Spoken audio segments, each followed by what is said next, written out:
Bismillahirrahmanirrahim. Assalamualaikum warahmatullahi wabarakatuh. Terima kasih atas kehadirannya Bapak Ibu semuanya dari KKG kelas 1 di Kecamatan Grogol.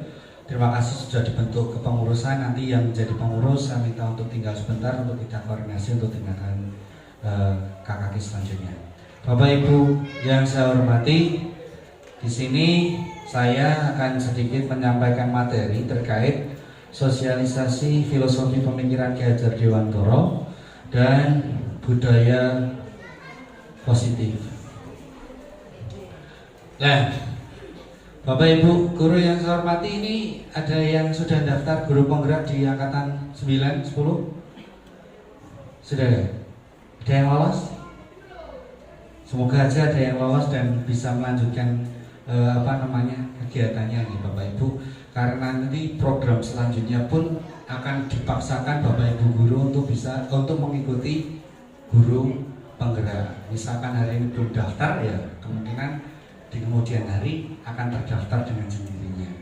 Karena ini program dari pemerintah, dari kementerian, agar muncul guru-guru yang integritas, dalam arti yang muda-muda muncul untuk mengikuti perkembangan zaman. Seperti halnya dengan filosofi pemikiran dari Ki Hajar Dewantara.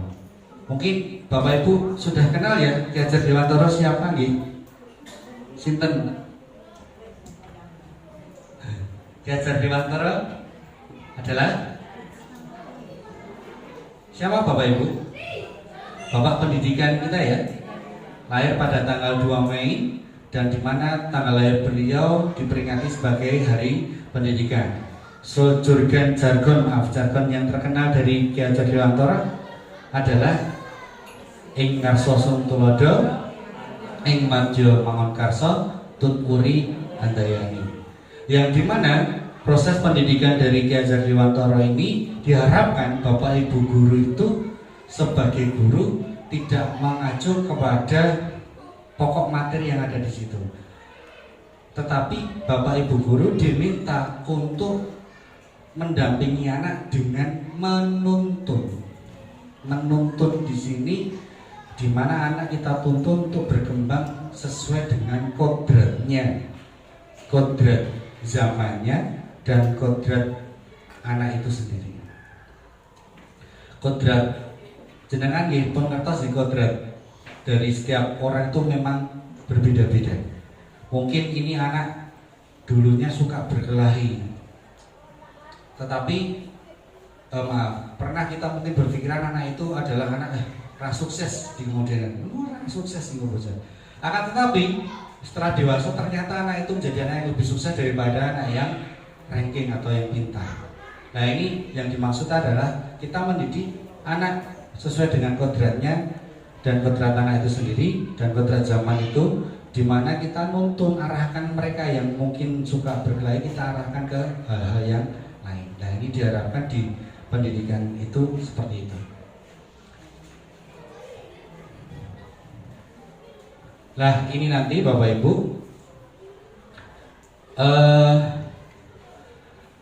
materi saya hari ini nanti diantaranya dasar-dasar dari pendidikan Ki Hajar Dewantara itu ada beberapa, diantaranya ada menuntun, yang dimana di dalamnya ada segitiga ing ngarsa tulodo ing madya mangon karsa tutwuri handayani. Terus kita berkembang pada kekuatan kodratnya anak, kodrat zaman dan kodrat anak itu sendiri, dan kita pendidikan berpihak pada anak. Terus yang harus kita pahami adalah anak itu bukan selembar kertas kosong, karena konsep itu tidak tepat ternyata. Dari anak itu bukan tabula rasa. Terus dari tingkah lakunya anak ada terbagi dua nanti, dari diri anak dan sosiokultural, dan kita memahami bahwasanya guru juga itu seperti petani, yang dimana kita nanti akan belajar filosofi tersebut, dan yang terakhir yaitu budi pekerti. Setelah itu kita baru masuk kepada budaya positif. Budaya positif apa? Budaya positif yang ada di kelasnya nanti. Kita mulai dari menuntun. Terlihat ya dari belakang. Eh, Bapak Ibu guru yang saya hormati, dari filosofi Ki Hajar Dewantara ini yang pertama yaitu menuntun.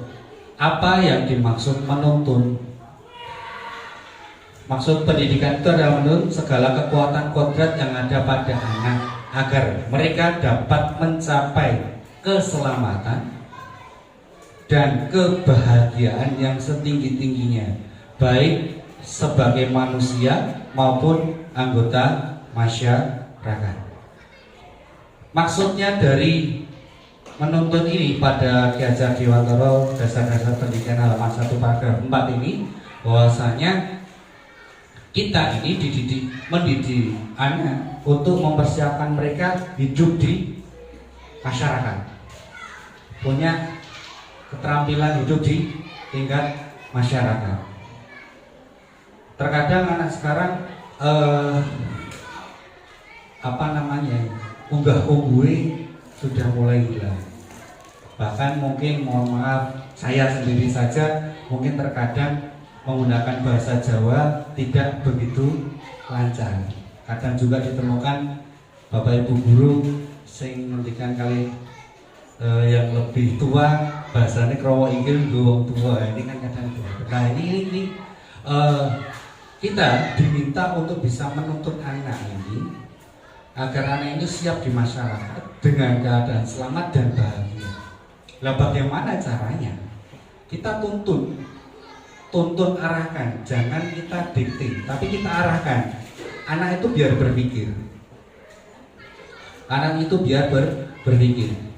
Misalkan masalah simpel saja di sampah. Di situ ada sampah, tapi kita jangan singkirkan sampah itu. Coba biar ada sampah itu di kelas bagaimana responnya. Tapi kita tanggapi lagi, itu ada sampah. Terus apa yang kamu lakukan pada sampah itu? Jangan langsung perintah ambil sampahnya, buang tempat sampah. Tetapi kita ajak anak itu berpikir dulu. Itu ada sampah, tolong. Itu tindakanmu terhadap sampah itu bagaimana? Terus anak bergerak melakukan. Dan kita tambahi penguatan semacam seperti itu untuk hal ini, menuntun. Apalagi yang menuntun yang lain,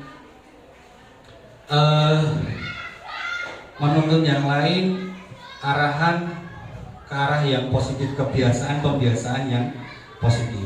Mungkin bersalaman, mungkin Bapak Ibu guru juga sudah membiasakan di sekolah, cuma mungkin tatanan bahasanya semacam perintah.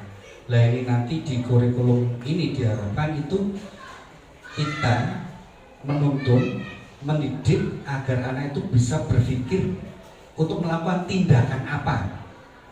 Bukan kita mendikte untuk anak segera bertindak ini, tapi kita menuntun dia berpikir dan mereka melakukan tindakan.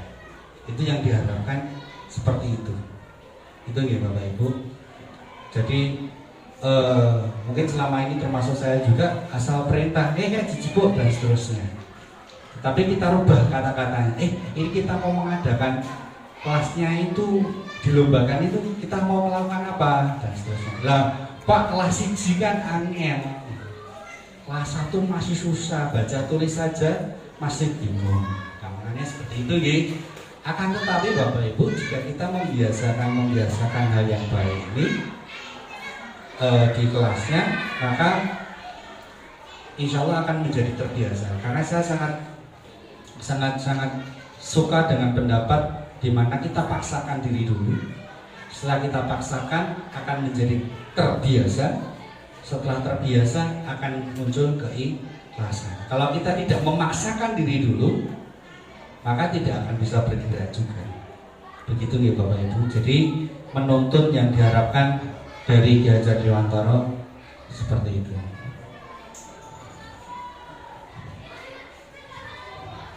Terus bermain.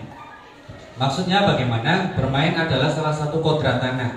Pikiran, perasaan, kemauan, tenaga, cipta, rasa, karsa, karya, pekerti sudah ada pada diri anak. Permainan anak dapat menjadi bagian pembelajaran di sekolah. Maksudnya bagaimana? Kita mungkin bisa mengemas kegiatan belajar membaca misalkan dengan sebuah permainan. Misalkan kalau dulu di pramuka, kalau itu benar-benar dilaksanakan, EWPK itu benar-benar dilaksanakan, itu bisa menjadi kegiatan pembelajaran di kelas juga karena memang harus. Misalkan huruf, anak belum bisa huruf, kita buat permainan huruf. Kita tidak perlu mendikte, kita tidak perlu seperti itu, tapi kita buat permainan, anak hafal dulu, seperti itu. Terus misalkan nulis, anak belum bisa nulis, kita buat permainan. Misalkan di tembok sana sudah ada huruf, anak di sini dibuat lomba. Cret, gantian, nulis satu huruf, cret, terus balik, gantian temannya dan seterusnya. Dengan adanya permainan itu, anak merasa senang dalam belajar. Maksudnya dari bermain ini ingin memunculkan rasa belajar itu menyenangkan, bukan belajar itu menyusahkan. Yang diharapkan dari filosofi ini atau yang dari pemikiran Ki Hajar Dewantara itu, kita membuat pembelajaran yang menyenangkan sehingga anak merasa di alam bawah sadarnya itu bahwasanya belajar itu menyenangkan, bukan belajar itu menakutkan, semacam seperti itu. Saya pernah bercanda sama anak. Saya pernah bercanda pada anak. Misalkan ini coba, ini Bapak Ibu guru kelas 1 nih. Saya punya 10 telur Bapak Ibu. Telurnya itu pecah 3. Kemudian telur tersebut, dari 10 telur tadi pecah 3 ya. Terus digoreng 3. Kemudian dimakan 3. Pertanyaannya, berapa sisa telur Bapak Ibu? Ada 4, ada 7 atau 4? 7. Jawabannya adalah, ada yang satu tadi ya, jawabannya 7. Kenapa? Kan yang dipecahkan ini digoreng terus dimakan. Kan semacam seperti itu. Lah anak diajak bercanda seperti itu senang. Di situ masuk pelajaran apa? Berhitung dan bernalar. Kita buat game-game kecil. Game-game kecil seperti itu juga anak tertarik dan merasa senang. Nah ini dari bermain ini itu bisa memunculkan pikiran, perasaan, kemauan, tenaga atau cipta rasa karsa dan karya. Seperti itu gitu Bapak Ibu. Cukup paham? Selanjutnya berpihak pada anak. Kalau di dalam guru penggerak itu sampai dikatakan menghamba pada anak. Menghamba itu bukan berarti nyembah, tapi menghamba pada anak. Dimana yang dimaksud ini pembelajaran yang berpihak pada siswa. Salah satunya dengan memberikan kesempatan siswa untuk mengemukakan pendapat, kemudian memberi kebebasan membangun sendiri pengetahuannya. Tidak selalu mengikuti keinginan gurunya. Siswa diberi kebebasan untuk memahami pelajaran sesuai dengan caranya. Dari pernyataan ini Bapak Ibu, mungkin ini jadi sesuatu hal yang tidak biasa. Dimana biasanya kan kalau anak di kelas kita terfokus pada guru. Nah ini diminta kita fokus pada siswa. Ada anak yang mungkin cara belajarnya dengan menyanyi, ya biarkan dengan bernyanyi. Mungkin dengan mendengarkan musik, boleh diizinkan. Tetapi yang perlu kita tekankan adalah anak siap bertanggung jawab dengan metodenya atau cara belajarnya sendiri. Kita harus bisa menuntut terus. Menuntut apa? Menuntut cara belajar mereka masing-masing. Dituntut. Oh, saya biasanya belajarnya nggak pakai meja, lesehan. Biarkan lesehan dulu. Tapi kita tuntut untuk anak itu bertanggung jawab dengan cara belajarnya. Oke, kamu lesehan, nggak apa-apa. Tapi nanti tugasnya atau pekerjaannya harus selesai. Kita minta pertanggungjawabannya terus. Biar apa? Biar anak itu muncul rasa tadi, perasaan-perasaan tadi. Yang pastinya muncul perasaan yang menyenangkan buat dirinya bahwasanya belajar itu menyenangkan. Seperti itu ya Bapak Ibu. Beri kebebasan. Mungkin anak pengen bermain dengan bermain sesuatu untuk belajar. Maka pun kita berusaha untuk membuat sesuatu pembelajaran dengan berupa permainan seperti tadi yang saya sampaikan. Lah, kemudian ini di mana tidak selalu mengikuti keinginan gurunya. Berarti kita tetap perlu pada rule-nya, rencana pembelajaran kita atau dalam kurikulum merdeka capaian pembelajaran ya, dari modul ajarnya, CP-nya dan seterusnya. Ini kita tetap pada rule-nya. Cuma pengemasan dalam pembelajarannya kita harus bisa sesuaikan. Untuk selanjutnya, ini untuk berpihak pada anak pun sakit gitu Bapak Ibu, paham gitu. Jadi kita manut anak jaluk piye turuti. Nak mintanya bagaimana turuti. Cuma kita harus tetap fokus pada target kita, rencana target kita atau capaian pembelajaran kita. Mohon maaf terkadang kita, terutama kita ya, kurikulum terbarunya. Nah, ini kan kurikulum sosial yang ada di sini ini ya kita tetap harus ngalir. Tapi mohon tolong pengemasan pembelajaran lebih membuat siswa itu aktif. Itu nih Bapak Ibu. Ini terkait berpihak pada anak. Untuk selanjutnya, ya ini yang saya sampaikan. Bukan tabula rasa. Anak itu bukan kertas kosong. Anak itu bukan hanya kertas kosong yang bisa digambar sesuai keinginan orang dewasa. Itu bukan kertas kosong anak. Anak lahir dengan kekuatan kodrat yang masih samar-samar. Tujuan pendidikan adalah menuntun atau memfasilitasi atau membantu anak untuk menebalkan garis samar-samar agar dapat memperbaiki perilakunya menjadi manusia seutuhnya. Pertanyaannya, bagaimana menebalkannya? Menebalkan laku anak dengan kekuatan konteks diri anak dan sosio-kultural yang nanti kita akan bahas. Nah, anak itu bukan kertas kosong. Mereka sudah punya kodratnya, yang dimana kita tidak tahu mereka nanti besarnya seperti apa. Jangan sampai kita menjudge anak yang dimana membuat anak itu tidak bisa berkembang lagi karena justifikasi kita. Misalkan, mohon maaf, bodoh, ini tidak boleh disampaikan seperti itu. Atau sifat kata-kata yang lain yang sifatnya bullying atau membuli. Jadi kemarin di BPPMP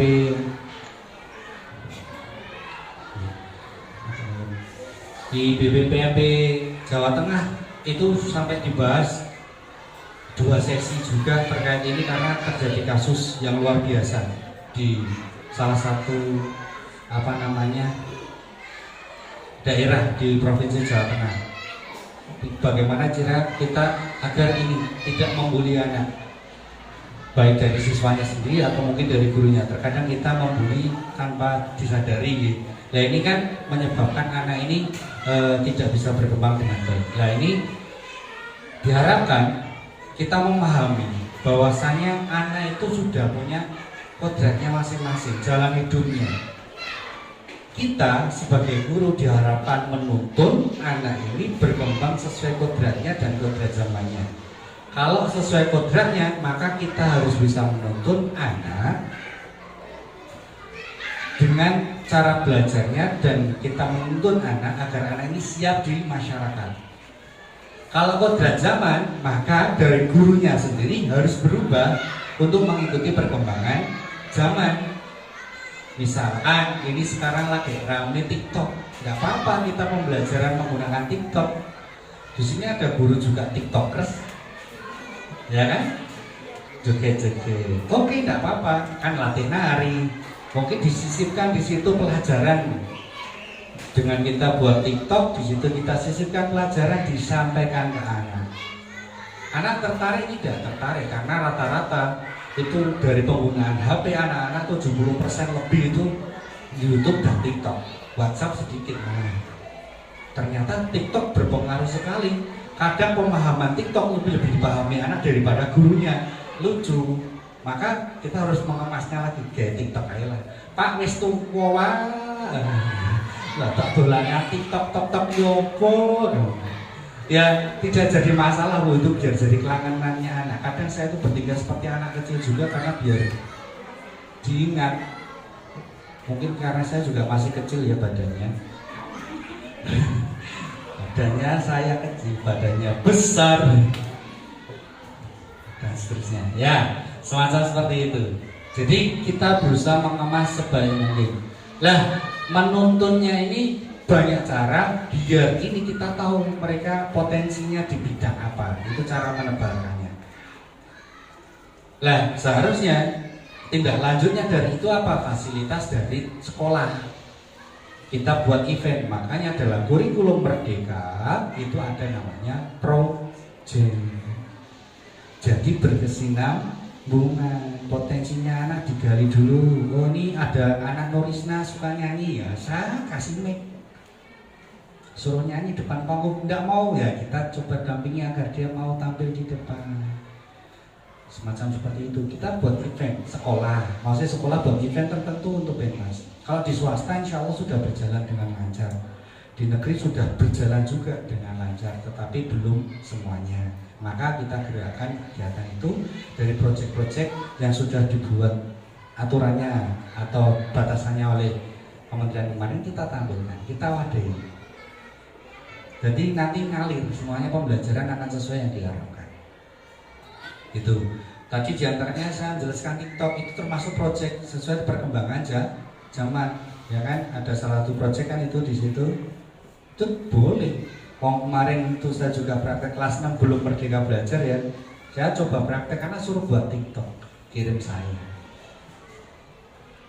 Mawanya malu-malu karena apa? Sekarang pekerjaan tidak melulu jadi guru, tidak melulu jadi polisi, atau pekerjaan-pekerjaan yang lain. Sekarang jadi tiktokers atau pembuat konten saja sudah pekerjaan dengan penghasilan yang lebih besar dari orang-orang yang berdasi. Nah ini kita harus bisa mewadahi itu Bapak Ibu.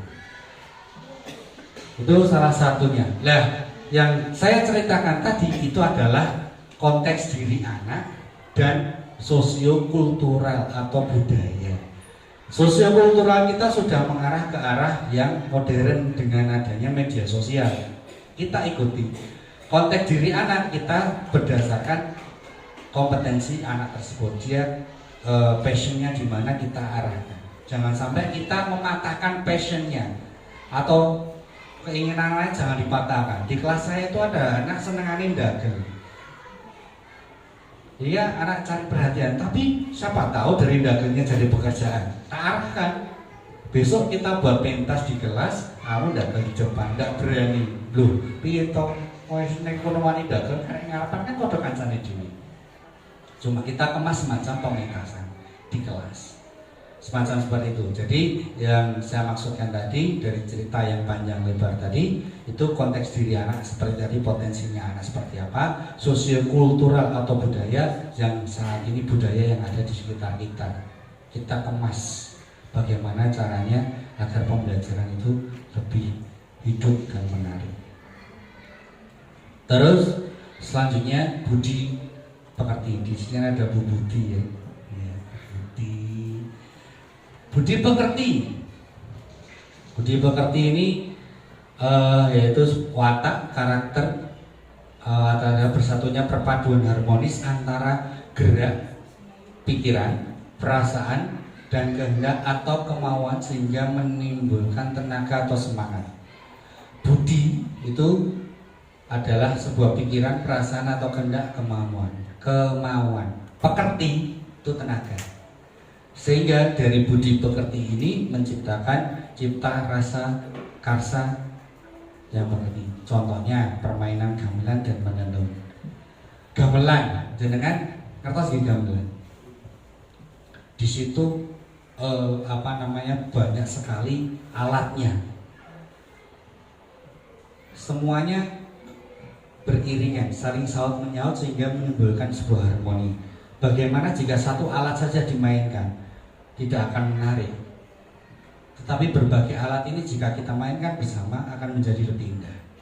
Seperti halnya juga dari kegiatan watak budi pekerti ini, jadi pikiran, perasaan, kehendak atau kemauan dan tenaga kita jadikan satu menjadi sebuah harmoni. Kalau kita menjadi bersemangat, kita positive thinking dalam melakukan sebuah kegiatan, kita pikiran kita tenangkan, hati kita bahagiakan, tenaga kita maksimalkan, jadikan satu, kita pun akan menikmati hidup. Semacam seperti itu. Nah ini budi pekerti ini juga hanya diterapkan pada peserta didik kita atau siswa kita. Bagaimana ini bisa muncul? Munculnya sikap budi pekerti ini dengan cara lagi kita membuat sebuah pembiasaan. Di sini ada masternya pramuka, itu ada Mbak Ani dari Cemani 2, itu masternya pramuka. Sekali perintah satu, tangannya gini mau ngumpul semuanya satu baris, tangannya dua langsung dua baris, nggak perlu teriak. Karena apa? Kita sudah membuat sebuah konsep dulu di kegiatan pramuka. Itu guru saya pramuka itu buat konsep dulu. Terus pertemuan selanjutnya konsep sudah jalan, kita nggak perlu teriak-teriak, semuanya sudah teratur dengan sendirinya. Nggih Bu Ani nggih. Nggih. Besok pesta siaga loh Bu Ani. Jangan lupa tetap jadi tutor pembina ya. Pembiasaan ini kita harmonisasikan. Mungkin pembiasaan untuk datang lebih awal di sekolah. Nah, bagaimana caranya agar itu terbiasa? Maka gurunya juga datang lebih awal. Terus kita membuat pembiasaan doa bersama di pagi hari. Itu sudah terbiasa pagi hari. Bagaimana caranya? Kita juga menyisipkan doa juga di kelas saya ini, saya cerita kelas saya saja. Saya nggak mau cerita kelas-kelas yang lainnya. Di kelas saya tuh punya kegelisahan apa? Kelas 6 kok durung iso bacaan sholat. Jadi piye? Saya terus membuat sebuah sebuah doa. Pembiasaan dengan berdoa paginya adalah dari bacaan sholat niat takbiratul ihram sampai salam, satu bacaan penuh 5 menit ya 5 menit. Tapi setiap hari. Terus saya targetkan 2 minggu catatannya sudah dilepas. Dan sekarang saat sudah berjalan bulan kedua, anak sudah tanpa bacaan sudah bisa. Jadi kegelisahan saya sudah hilang. Paling tidak nanti praktek mereka sudah bisa. Semacam seperti itu. Begitu juga yang agamanya non-muslim, saya juga sama. Saya tagih doamu ya, teksnya saya baca, saya untuk ngecek anak tersebut. Sama. Biar apa? Sebuah pembiasaan yang kita paksakan akan menjadi terbiasa dan keikhlasan. 3 konsep ini saya terapkan dalam diri saya juga. Saya paksakan diri dulu, makan yang banyak sehingga terbiasa makan banyak terus gemuk ya. Bukan gitu ya. Ya, kita paksakan untuk kita keluar dulu bergerak. Paksakan bergerak, nanti kita akan terbiasa bergerak dan kita akan ikhlas dalam bergerak juga. Seperti itu. Ini salah satu memunculkan cipta rasa karsa dengan budi pekerti di lingkup anak juga, guru juga. Jadi yang perlu kita ingat adalah bahwasanya idola dari anak-anak itu adalah gurunya. Kita tidak bisa pungkiri, terkadang perintah gurunya itu lebih dipatuhi daripada perintah orang tuanya. Mungkin Bapak Ibu juga merasakan putra-putri dewi. Di perintah gurunya langsung manut, jadi ki Bapak Ibu ya guru, tapi perintah anak orang tuanya di rada dadi. Kadang Bapak guru, anaknya dileske karo guru wong liya kan gitu kan. Tapi memang kondisionalnya seperti itu. Akan tetapi dari hal tersebut kita hanya butuh proses komunikasinya saja pada anak-anak kita. Cuma kalau saya belajar dari parenting yang pernah saya ikuti kelasnya itu, permasalahannya komunikasi antara orang tua kepada anaknya. Terkadang sehingga muncul anak nyium orang tuanya saja sudah malu-malu sekarang, atau ada orang tua nyium anaknya untuk salaman saja, berpelukan saja malu. Atau mungkin cerita, anak cerita sama orang tuanya kadang juga malu, malah ceritanya karo wong dia. Nah ini kita di rumah juga harus membuat seperti itu. Saya juga, mohon maaf, di kelas saya juga saya menyampaikan kepada orang tua anak waktu rapotan. Tujuannya apa? Biar di rumah terbentuk pendidikannya, di sekolah terbentuk pendidikannya. Walaupun itu mungkin masih jauh, tapi paling tidak orang tua tahu proses pembelajaran di rumah itu sebaiknya seperti itu, di sekolah kita menambahi seperti itu. Jadi anak juga terbiasa juga di rumah dengan baik. Terus selanjutnya dari filosofi petani, di mana kita bisa pahami bahwasanya seorang petani itu hakikatnya sama kewajibannya dengan seorang pendidik yang menanam jagung. Misalnya hanya dapat menuntun tumbuhnya jagung, ia dapat memperbaiki kondisi tanah, memelihara tanaman jagung, memberi pupuk dan air, membasmi ulat-ulat atau jamur-jamur yang mengganggu hidup tanaman padi dan lainnya. Jagung dan padi maksudnya sama saja nih Bapak Ibu. Jadi maksudnya apa? Filosofi dari petani. Kita mengharapkan panen raya, tapi kita hanya membiarkan, hanya ditanam saja, ditinggal. Apakah bisa? Tidak mungkin bisa. Sebelum sampai ditanam pun kita harus bisa membaca. Kita siapkan pembelajaran kita siapkan perangkat kita. Terus kita tanamkan padi-padi itu, ibaratkan kita singkirkan hama-hama yang ada di sekitar yang mengganggu karakter anak ini. Kita singkirkan. Ini kalau contoh sing elek rapopo, contoh ditunjuk kisah. Terus kita coba anak berpendapat, itu contohnya baik atau tidak. Terus sikapmu bagaimana? Karena kan kita menuntun. Anak iso cerita dewi, oh itu tidak baik bu, bagus.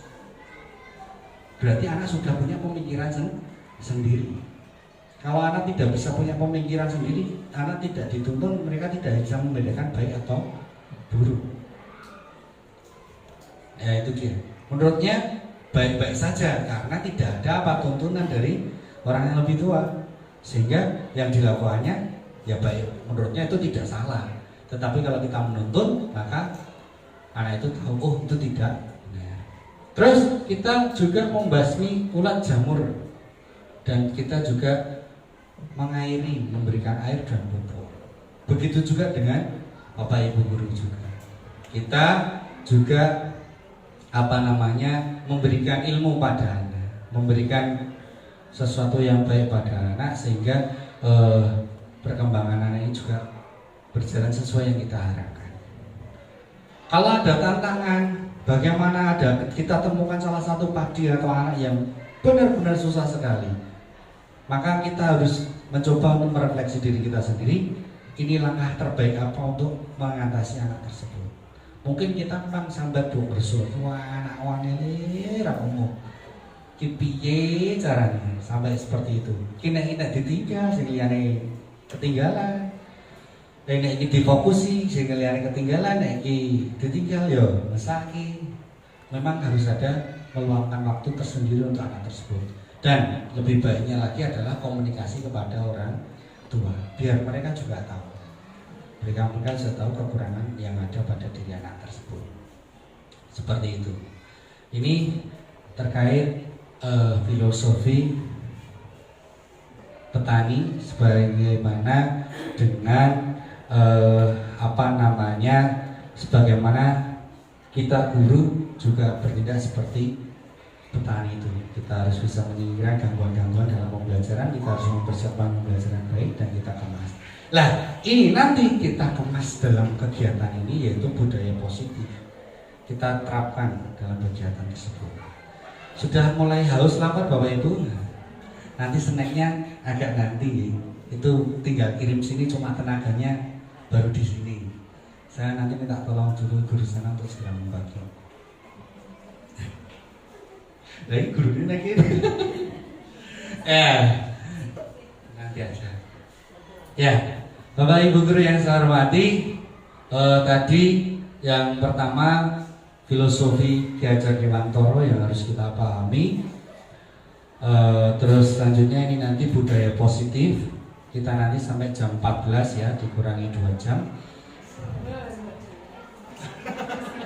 Lebih betul Bu, jam 14 kurangi 2 jam. Kalau kita sore jadwal jam 14.30 absen. Ya. Di budaya positif ini diharapkan nanti dari Bapak Ibu guru menerapkan di kelasnya masing-masing. Budaya positif seperti apa, gurunya harus bertindak seperti apa. Kita ada 5 posisi kontrol yang dimana kita harus bisa pahami kita di posisi yang bagaimana dan bagaimana cara menindaklanjuti dari hal tersebut. Oke.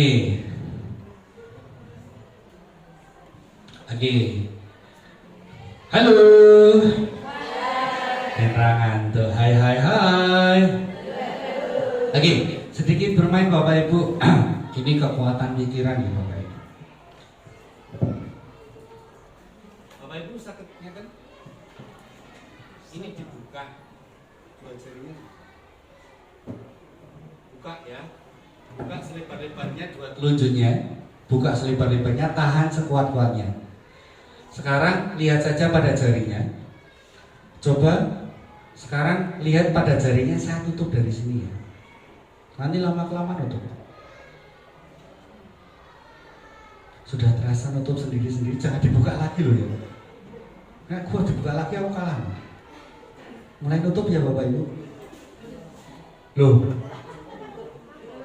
Nutup dhewe ra? Coba sip Bu. Tonton tenanan. Loh ngomong Bu? Loh nutup ya? Ini bisa dipakai di kelas loh. Kalau saya di kelas itu sebenarnya bukan permainan otak ya, tapi memang mempengaruhi otak. Cuma kita hanya bisa menuntun menyusun sebuah kata-kata biar anak itu terpengaruh. Kalau secara ilmu IPA-nya ini kan ada otot yang ketarik, ya kan? Cuma kita membuat sebuah kata-kata di mana seakan-akan ini saya tutup dari sini. Anak lalu gitu. Itu pasti ya. Tambahkan kita ke konten saya tutup dari sini lagi. Seperti itu. Anak langsung, woi, seperti itu. Itu maksudnya apa toh?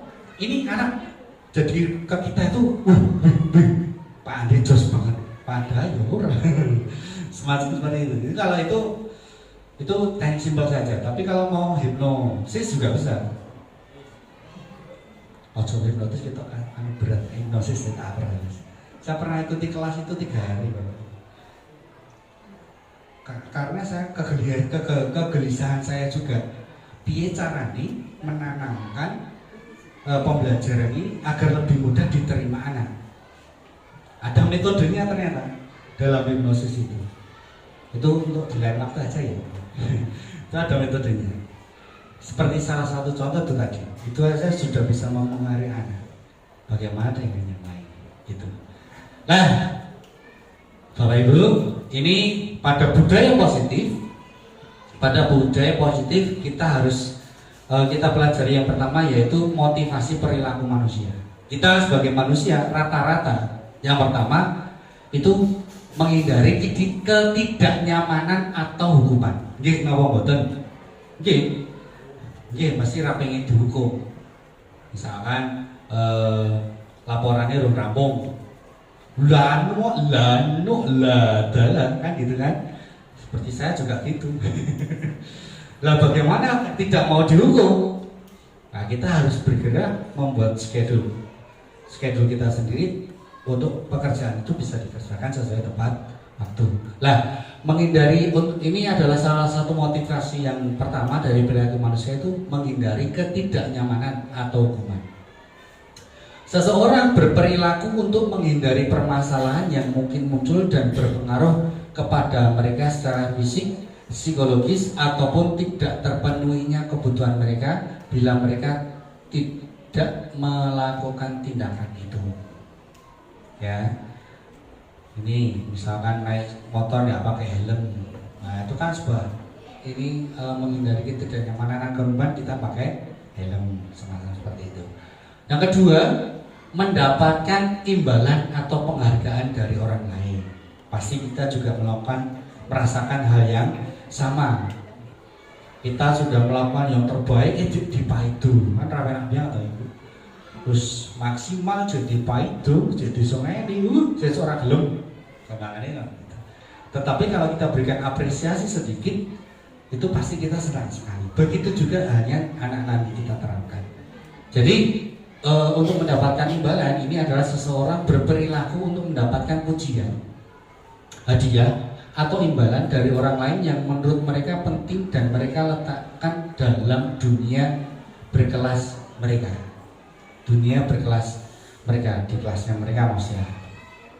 Nah, imbalan ini terkadang belum tentu berjalan sesuai yang kita hendaki. Karena apa? Biasanya manusia itu pengen lebih. Kemarin kita, ya bagi yang bisa kita berikan pensi, besok diberikan pensi lagi, lebih lagi, dan seterusnya. Lah, boleh ini nanti kita praktekkan di kelas, tapi tidak harus setiap saat. Nah ini, sak bendino kan jadi bosen ini. Yang ketiga, menjadi orang yang mereka inginkan dan menghargai diri sendiri dengan nilai-nilai yang mereka percaya, yang dimana orang melakukan sesuatu karena nilai-nilai yang mereka yakini dan hargai, dan motivasi ini akan membuat orang mempunyai disiplin positif karena motivasinya bersifat internal. Jadi orang-orang itu punya keyakinan sendiri-sendiri. Bapak Ibu guru juga punya keyakinan sendiri-sendiri kan, dalam arti dalam melakukan sebuah tindakan, yakinku ini sebenarnya tujuannya sama, cuma caranya yang berbeda-beda. Tapi itu motivasi umumnya dari perilaku manusia. Diantaranya itu ada 3: menghindari ketidaknyamanan untuk mendapatkan imbalan, dan menjadi orang yang mereka inginkan dan menghargai diri sendiri. Lah, Bapak Ibu, dari motivasi perilaku manusia tersebut, kita harus bisa mengemasnya dalam kelas kita. Mengemasnya bagaimana? Dengan membuat keyakinan kelas. Terkadang mungkin di kelasnya Bapak Ibu belum ada kesepakatan kelas. Mungkin, saya tidak mengatakan semuanya. Tetapi jika kita mendidik anak dengan membuat keyakinan kelas atau kesepakatan kelas, maka apa yang sudah disepakati di kelas tersebut oleh anak-anak akan dipatuhi mereka sendiri. Lah, bagaimana cara membuatnya? Anak juga ditawari untuk membuat sebuah keyakinan kelasnya masing-masing. Biar anak bisa merasakan, oh aku melanggar aturan sing tak gawe dhewe, harus bertanggung jawab, kan seperti itu. Lah, dari keyakinan kelasnya yang pertama, setiap tindakan atau perilaku yang kita lakukan di dalam kelas dapat menentukan terciptanya lingkungan positif. Yang kedua, perilaku warga kelas menjadi kebiasaan yang akhirnya membentuk sebuah budaya yang positif. Yang ketiga, untuk menciptakan budaya positif perlu diciptakan dan disepakati keyakinan-keyakinannya. Lah, maksudnya ini tadi seperti yang saya sampaikan, keyakinan ini, kelas ini kita kemas dalam sebuah kesepakatan kelas. Bagi yang datang terlambat, ayo apa? Tawarkan ke anak. Ini pak, usul kemas, jepret, tulis. Bagi yang tidak selesai tepat waktu, oh bagaimana? Ini pak, tulis. Dan kita kemas dalam sebuah tempelan dinding, majalah dinding buat anak-anak melihat ini kesepakatan yang sudah kita sepakati, keyakinan yang sudah kita yakini bersama-sama. Maka kalian harus mengikuti itu. Tujuannya apa toh Bapak Ibu? Tujuannya adalah mereka bertanggung jawab atas keyakinan yang sudah mereka yakini. Seperti halnya tadi ini, sebagai contoh tadi saya sudah serahkan dulu pembentukan jebret. Percayakan saja dulu, biar anak itu berdiskusi sendiri. Kalau sudah, kita tuntun mereka arahan diskusinya. Seperti yang tadi saya serahkan dulu. Mungkin karena teman terus tahu jawab di kelas-kelas yang lain. Tapi serahkan saja dulu.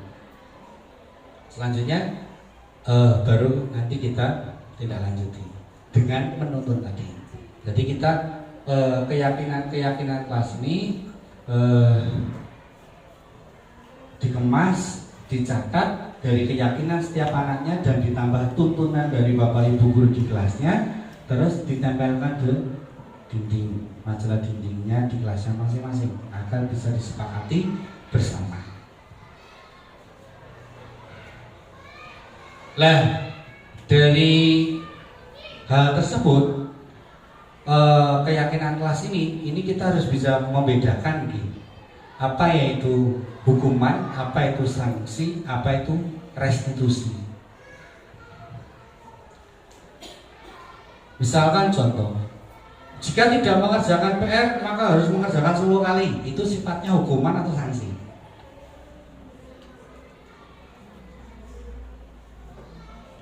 Sanksi.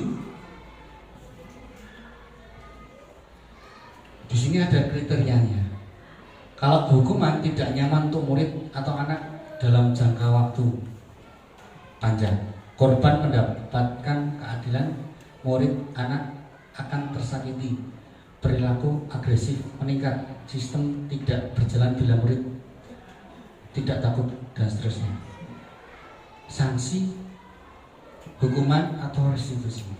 Nah, kalau tadi kita yang tidak mengerjakan PR harus mengulang 10 kali. Mungkin ada yang berpendapat sanksi ya. Tapi jatuhnya apa itu sebenarnya? Hukuman. Kalau sanksinya adalah kamu tidak mengerjakan PR, kata bahasanya tidak perintah. Kalau kamu tidak mengerjakan PR, kamu harus bertanggung jawabnya bagaimana? Mengerjakan Bu, ya kerjakan. Itu berupa sanksi. Dan itu termasuk dalam restitusi, dalam arti menguatkan anak. Menguatkan anak dalam hal apa? Tahu, sadar akan kesalahannya. Prosesnya sulit tidak? Sulit, apalagi anak kelas 1. Tetapi kalau kita membiasakan, insya Allah jadi terbiasa dari kelas-kelas ke kelas lebih besarnya lagi. Karena modal dasarnya ada di kelas 1 pembiasaan ini. Kalau ini terjadi komunikasi yang bagus, maka akan tercipta sebuah budaya positif yang bagus. Kamu tidak masuk kemarin, lari ke lapangan 10 kali. Itu jadinya apa? Hukuman lagi. Kalau sanksi ya bagaimana?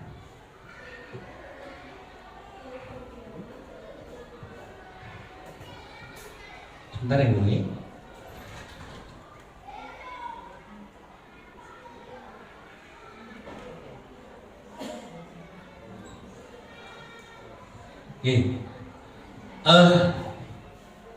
Hukuman, sanksi, restitusi sementara sampai sini dulu. Ini saya mau ngambil snack dulu untuk dibahas ini.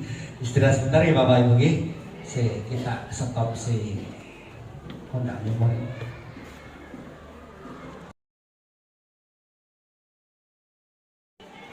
Halo.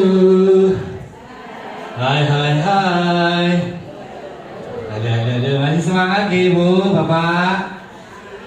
Nah, kita lanjutkan untuk budaya positif. Ini tadi ya masalah hukuman, sanksi sama restitusi sudah. Kita lanjut pada keyakinan kelas.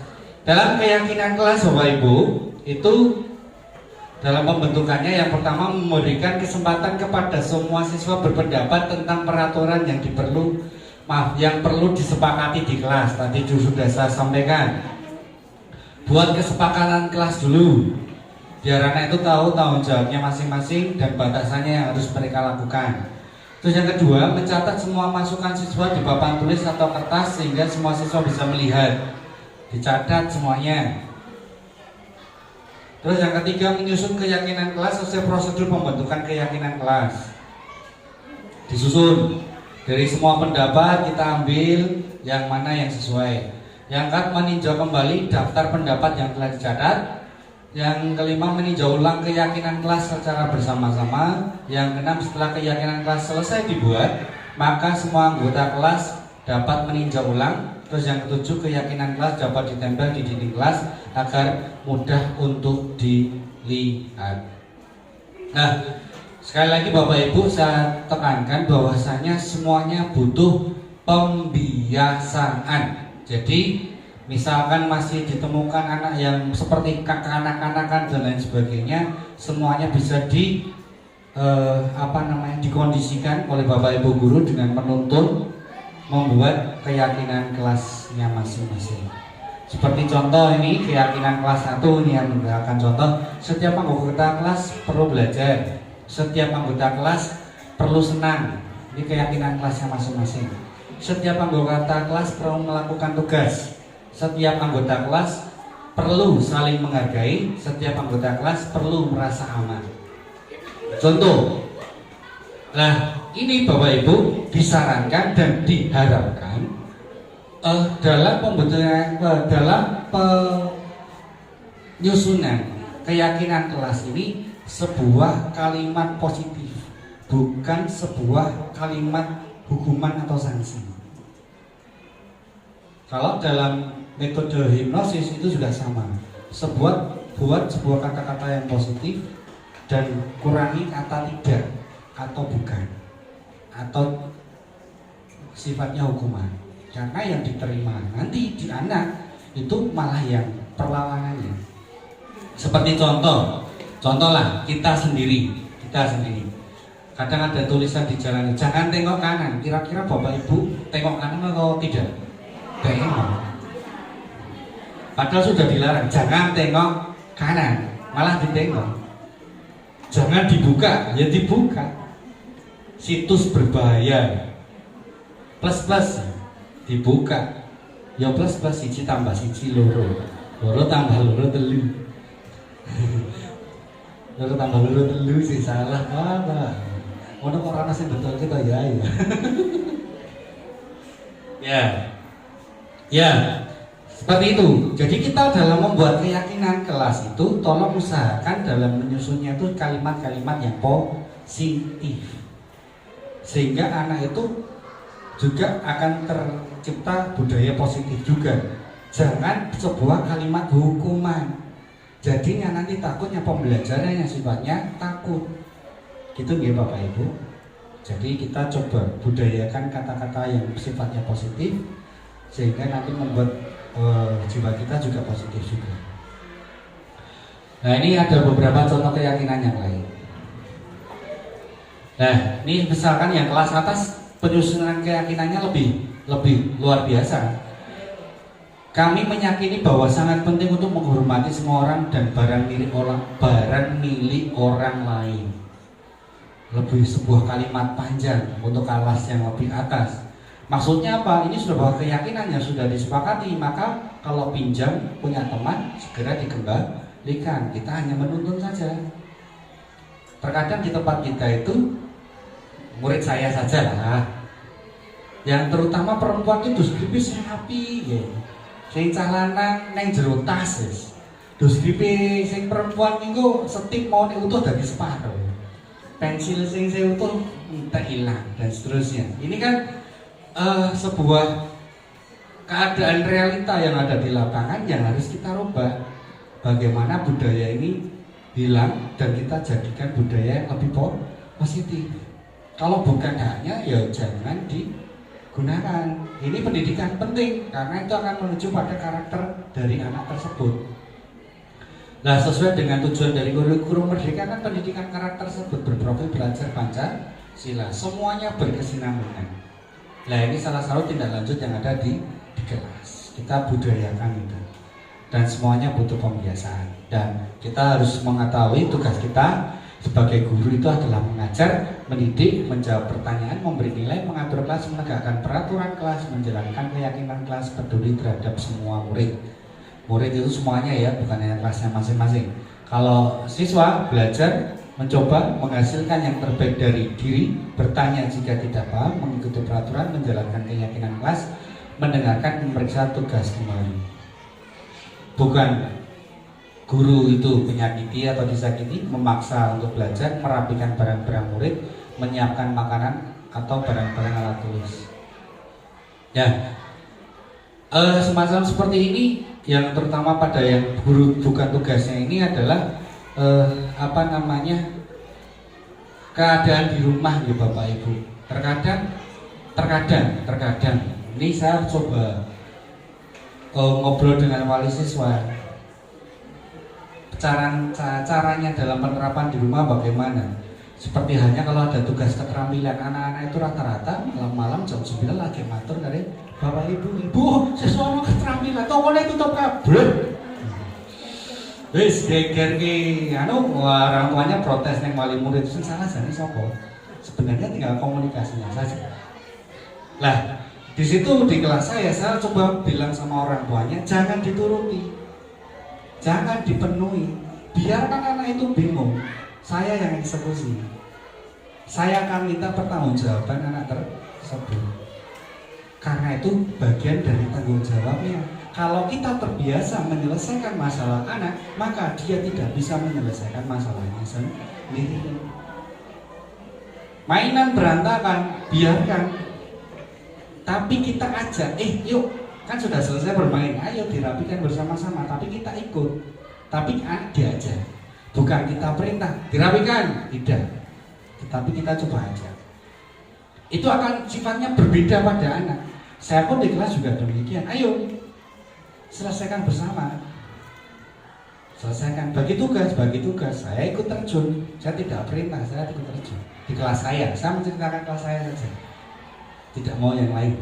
Kelas saya mencoba menerapkan itu, Bu. Karena apa? Setelah punya anak, ternyata saya lebih detail lagi. Begini anak tanya terus gedene manja luar biasa. Bicaranya ben dapat yang manja. Kan seperti itu. Karena pengalaman dari yang sudah dari siswa itu bisa menemukan anak yang sangat manja, apa-apa dicarikan orang tuanya dibantu sampai dia ada masalah, dia tidak bisa menyelesaikan. Saya juga belajar dari kepramukaan juga sama. Saya berikan masalah anak untuk menyelesaikan. Ternyata diterapkan di pendidikan bagus, saya terapkan di rumah. Saya coba ternyata juga berdampak. Hal sepele membuang sampah di tempat sampah bagi anak saya masih 2 tahun. Oh ternyata bisa. Yang saya takutkan ternyata tidak terjadi. Ternyata anak 2 tahun atau 1 tahun menjelang 2 tahun ini ternyata kalau dibiasakan jadi bisa ya. Saya praktekkan terus.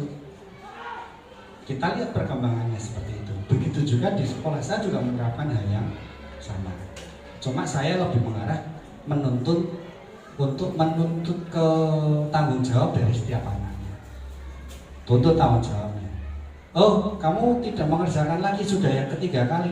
Ini berarti saya harus laporan sama bapak ibumu. Jangan Pak, pasti kan takut. Motivasi yang pertama tadi. Ketidaknyamanan akan hukuman, tidak dilapori wong tuane, nanti tidak dimarahi di rumah. Komunikasi, diskusi lagi. Sampai akhirnya dia menyadari manut. Cuma sayangnya anak yang jadi murid saya ya, setelah mendapatkan nilai di atas 7 sampai rumah dilaporkan di Pak itu tuane ya bubar. Kita membuat karakter sudah bagus, sampai rumah tidak mendapatkannya dari orang tuanya. Motivasi yang kedua tadi apa? Penghargaan di rumah paling nirun toh. Ini alodon mintanya jebret. Lah neng omah ditibakin, neng sekolah diunggah, neng omah ditibakin. Kalau terjadi seperti itu terus maka tidak akan berkembang dalam dunia pendidikan atau perkembangan anak juga. Maka perlulah komunikasi pada orang tua.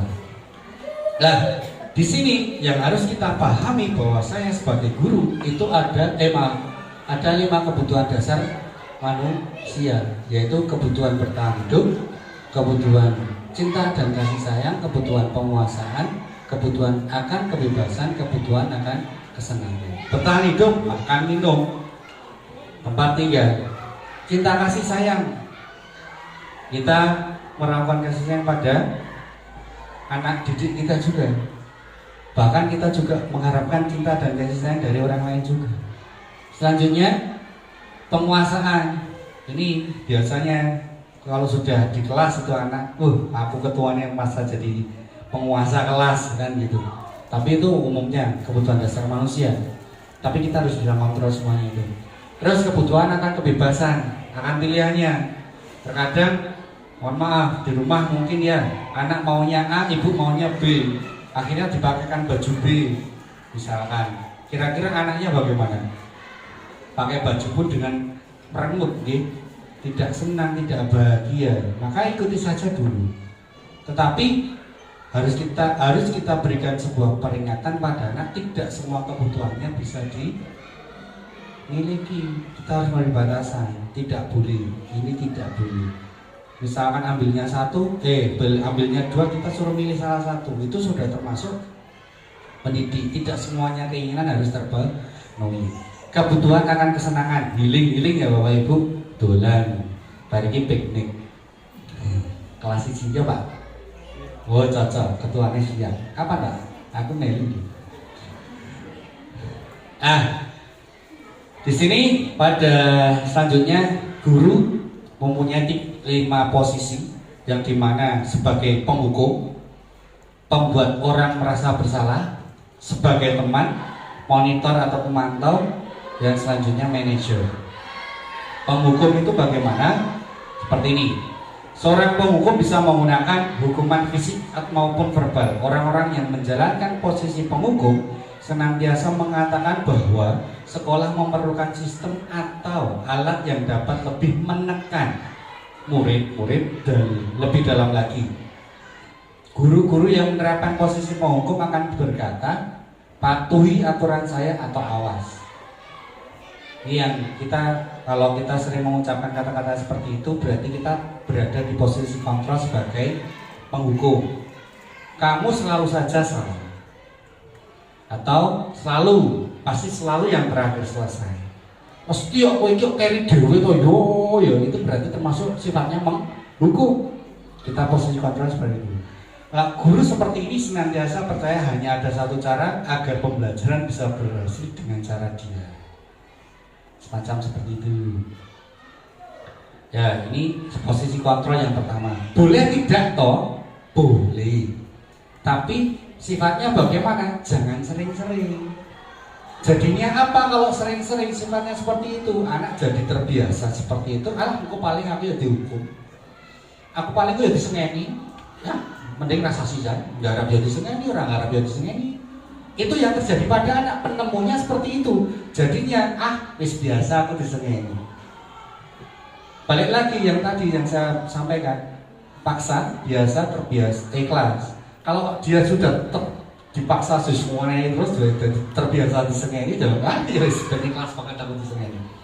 Semacam seperti itu. Nah ini ya boleh, tapi kalau bisa tidak sering atau janganlah. Tapi ya rata-rata sebagai manusiawi pasti kita gemes gitu. Ya ini. Terus posisi kontrol yang selanjutnya sebagai guru, pembuat orang merasa bersalah. Pada posisi ini biasanya guru akan bersuara lebih lembut. Pembuat orang merasa bersalah akan menggunakan keheningan yang membuat orang lain merasa tidak nyaman, bersalah atau rendah diri. Kata-kata yang keluar akan lebih lembut. Contoh, ibu sangat kecewa sekali dengan kamu. Berapa kali bapak harus memberitahu kamu ya? Tidak perlu, tadi kalau tadi kan tegas, tanda seru ya. Kalau ini kita coba anak itu kita perlembut kata-kata kita, terus dia berasa bersalah. Contoh lagi, kok kamu tidak mengerjakan PR lagi? Saya sangat kecewa loh. Di saat orang dikatakan sangat kecewa, itu kira-kira orang lain itu bagaimana? Aduh, aku salah. Pasti gitu. Ya kan? Lah, kita coba terapkan pada anak. Kita mungkin bisa berpura-pura sedih pada anak. Di saat kita pura-pura sedih di depan kelas, aduh, bijine kok sakmene. Ki piye? Pak guru kurang salah, kurang ngajari kurang piye? Anak bingung. Aduh. Oh, iya Pak, ade ngantek sedih gampang. Maka dia akan bertindak untuk dia melakukan hal tersebut. Seperti hanya pasangan kita juga. Ya Pak, ya, kita hanya berdua lelaki di sini. Pasal pertama, wanita selalu benar. Pasal kedua, jika wanita salah, ingat pasal yang pertama. Yang ketiga, jika laki-laki melakukan kesalahan, yang minta maaf laki-laki. Boten Pak. Oh bener Pak. Enggak boten gitu Bapak Ibu. Cuma memang rata-rata demikian. Bapak-bapak kan terdiam. Kalau saya enggak Tanya buat sini, kalau saya itu buat gaduh di sekolah. Buat sini. Kita Bu. Oke. Ya. Ini kalau kita mengungkapkan anak rasa kecewa pada anak jika tidak sesuai dengan ekspektasi anak atau ekspektasi kita, coba gunakan itu. Biar apa? Anak itu, oh iya aku salah. Semacam seperti itu, biar anak oh iya tergugah, dia akan melakukan yang terbaik. Seperti halnya pasangan kita, jika kecewa kita pasti akan melakukan yang terbaik untuk memperbaikinya. Oke. Di posisi ini, murid akan memiliki penilaian diri yang buruk tentang diri mereka. Murid merasa tidak berharga dan telah mengecewakan orang yang disayanginya. Tindakannya yang diharapkan apa? Tindakan yang diharapkan anak bisa merubah sikapnya sehingga orang yang disayangi tidak dikecewakan lagi. Seperti itu. Selanjutnya teman. Posisi guru, posisi kontrol guru yang selanjutnya yang ketiga yaitu teman. Guru pada posisi ini tidak akan menyakiti murid, namun akan tetap berupaya mengontrol murid melalui persuasi. Posisi teman pada guru bisa negatif atau positif. Positif di sini berupa hubungan baik yang terjalin antara guru dan murid. Guru di posisi teman menggunakan hubungan baik dan humor untuk mempengaruhi seseorang. Contoh, ini kata-kata, ayolah, bantulah Bapak, bantulah Pak Andi membersihkan ini, ayolah. Semacam ajakan kita ngobrol sama anak seperti teman. Jadi anak itu merasa, wah asik nih, itu. Kalau model perintah terus kan nanti berdampak anak itu juga tidak ikhlas menerimanya.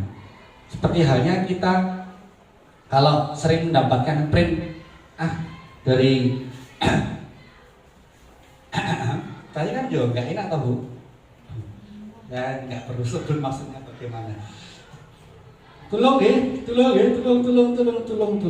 terus sampai akhirnya kita sudah gemes. Kok ini meneng, kan nggak enak juga. Kalau kita lebih ngobrol biasa, ayolah bantu ini biar cepat selesai, ya pasti akan tergerak. Nah ini posisi kontrol guru sebagai teman pada siswa juga. Tidak apa-apa. Kalau saya lebih sering bercanda pada anak, tanya buat sini. Saya itu kantornya di kantin. Kantor saya itu di kantin. Karena yaitu bisa ngobrol dengan anak. Bisa ngobrol dengan anak, bisa ngobrol kegiatan dan sebagainya. Seperti itu. Terus hal negatif dari posisi teman adalah bila suatu saat guru tersebut tidak membantu, maka murid akan kecewa dan berkata, saya pikir Bapak itu teman saya, mungkin akan muncul seperti itu. Nek cah cilik, raboloku Pak Ade, raboloku. Itu terjadi. Saya juga pernah seperti itu kan anak. Ya tidak apa-apa. Tapi kan di situ anak tidak batasan kita dengan anak jadi lebih nyaman dan anak pun juga akan lebih mengikuti apa yang kita mau. Kalau dalam hipnosis kita harus menyetarakan dulu, frekuensinya disamakan, maka akan lebih mudah dalam mempengaruhi seseorang. Kalau kita membuat perbedaan, aku lebih daripada kamu, maka yang jadinya yaitu tadi penghukum tadi sifatnya.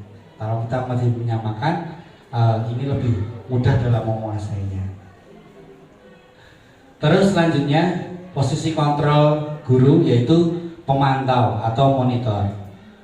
Memonitor berarti mengawasi pada saat kita mengawasi. Pada saat kita mengawasi, kita bertanggung jawab atas perilaku orang-orang yang kita awasi. Posisi pemantau berdasarkan pada peraturan dan konsekuensi. Dengan menggunakan sanksi atau konsekuensi, kita dapat memisahkan hubungan pribadi kita dengan murid sebagai seseorang yang menjalankan posisi pemantau.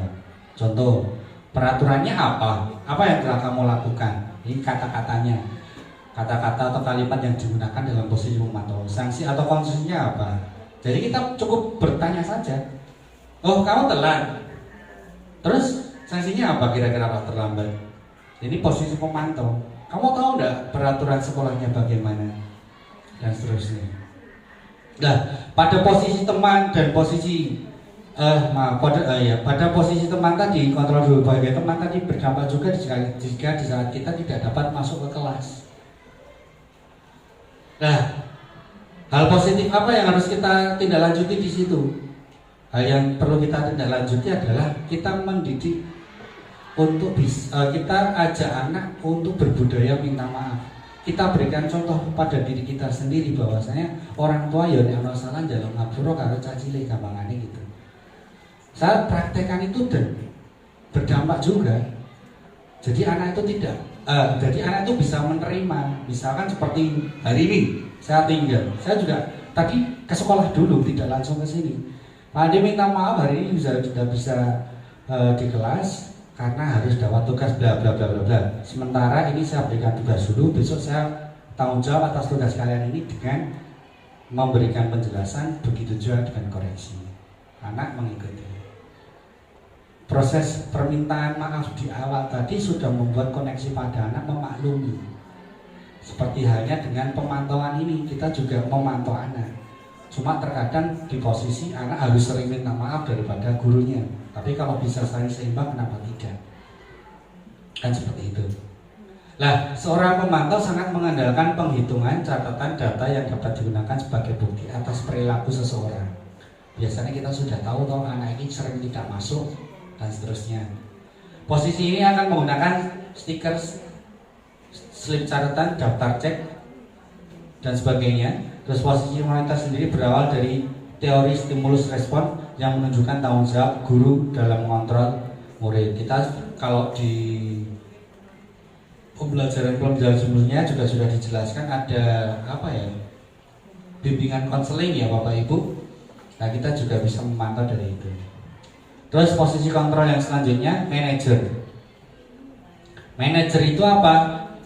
Posisi mentor di mana guru berbuat sesuatu bersama dengan murid, berbuat sesuatu dengan murid, mempersilahkan murid mempertanggungjawabkan perilakunya, mendukung murid agar dapat menemukan solusi permasalahannya, dan seorang manajer telah memiliki keterampilan di posisi teman maupun pemantau, dan dengan demikian bisa jadi di waktu-waktu tertentu kembali kepada kedua posisi tersebut bila diperlukan.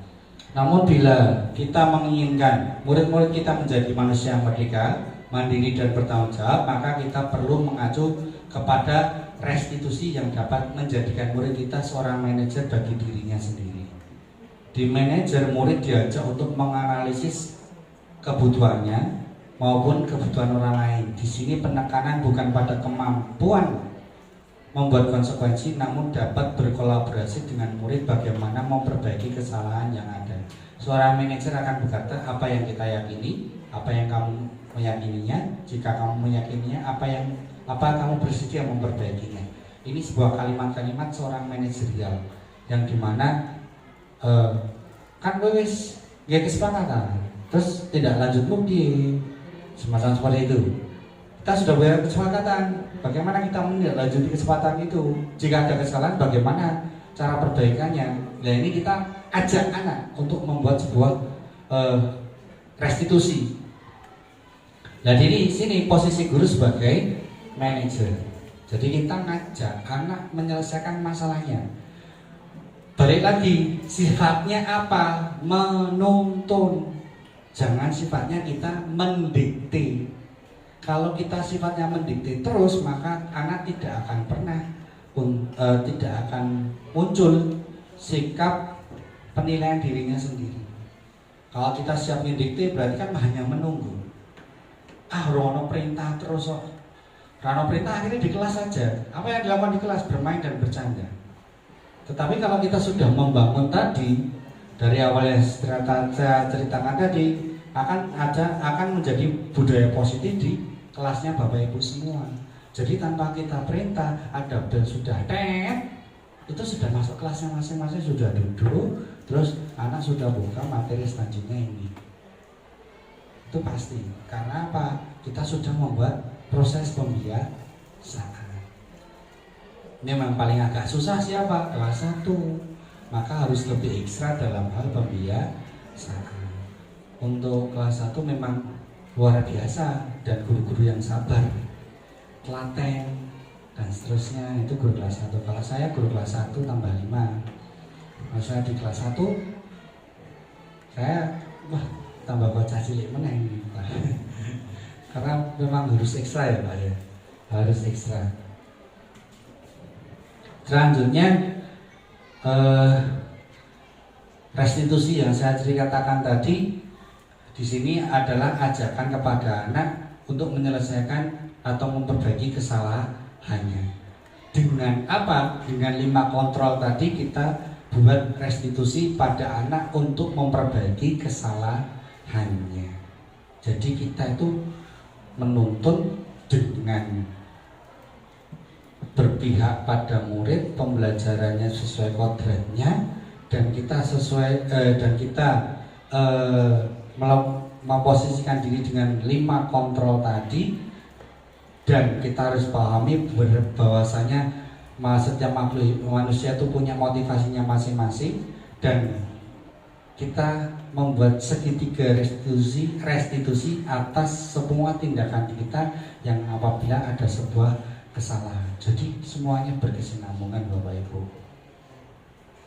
Semuanya berkesinambungan, dan terakhir pada segitiga restitusi ini yang dimana kita jika ada permasalahan di kelas, kita harus memvalidasi tindakan yang salah dulu. Kita cek dulu. Jangan sampai kita menjustifikasi anak padahal anak benar-benar tidak melakukan. Takutnya apa? Yaitu tadi, saya ketemu murid itu usianya 17 tahun di kelas saya. Besarnya sebesar saya. 17 tahun usianya. Saya memposisikan dia bukan sebagai murid, tak ngobrol seperti teman. Kalau dia sama model doktrin, tidak bisa, karena dia lebih dewasa daripada teman-temannya. Ya, bagaimana? Kenapa ini tadi saya ceritakan? Karena di validasi tindakan yang pernah saya lakukan, anak ini merasa dirinya selalu salah. Opo-opo disalahkan terus, padahal aku kurang lakoni. Akhirnya ngelakoni sisa. Itu yang terjadi waktu saya ngobrol. Jadi di rumah, wis opo-opo salahnya yang aku, nek sekolah ya opo-opo sing dituduh aku padahal aku ora ngopo-ngopo lho Pak. Gampangane seperti itu.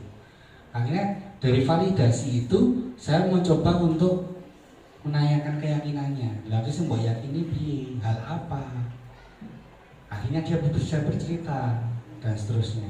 Permasalahannya apa yang dia yakini ini tidak disampaikan kepada orang tua atau mungkin di sekolah. Nah, kita harus bisa menstabilkan itu identitasnya. Bagaimana agar orang itu tidak menganggap bahwa dirinya selalu salah. Akhirnya lelah saya punya kegiatan itu outing class, naik sepeda ke Keraton Surakarta. Waktu naik sepeda ontel itu bersama-sama satu kelas. Saya ke Car Free Day dulu, baru ke alun-alun. Saya bertanggung jawab dia. Kamu kasih tugas ngawal adik-adikmu ini. Konco, please. Dia yang ono sing gembos itu sing ngangkat DE, ono sing gembos waktu itu lah. Dan seterusnya sampai akhirnya dia mengembalikan sepedanya itu dibawa ke bengkel juga. Dan seterusnya dia bertindak selayaknya dia sebagai seorang kakak, dan terjadi dan bisa. Saya berikan apresiasi, bagi masuk sekolah terus. Terus saya ngobrol lagi, ternyata di rumah mendapatkan justifikasi lagi bahwasanya dia selalu salah lagi, akhirnya bolos dia. Ya ini tadi, kalah antara di rumah dan di sekolah tidak bisa saling komunikasi. Yes, akhirnya saya udah bicarane, orang tuanya udah pasrah, nggak mau sembuh Pak. Orang tuanya udah mbuh Pak lah, terus saya piye? Ya di rumah aku ngajak ke sekolah maksud tak hampiri terus. Kan gitu. Saya sampai jemput Bu di rumah. Karena wis lulus SD, sisanya aku ragu. Seperti itu. Lah ini yang dimaksudkan yang terakhir di segitiga restitusi. Jika kita dalam permasalahan di kelas, maka kita harus menyelesaikan tanpa menjustifikasi dulu. Kita cari masalahnya, kita tanyakan keyakinannya, kita stabilkan kondisinya, dan selesaikan dengan kepala tinggi. Nah ini budaya positif yang bisa saya sampaikan. Untuk selanjutnya istirahat sebentar. Saya siapkan dulu materi yang harusnya Pak Salono, yaitu tentang perangkat pembelajaran dalam kurikulum Merdeka. Seperti itu. Saya tutup untuk budaya positif selanjutnya istirahat. Terima kasih.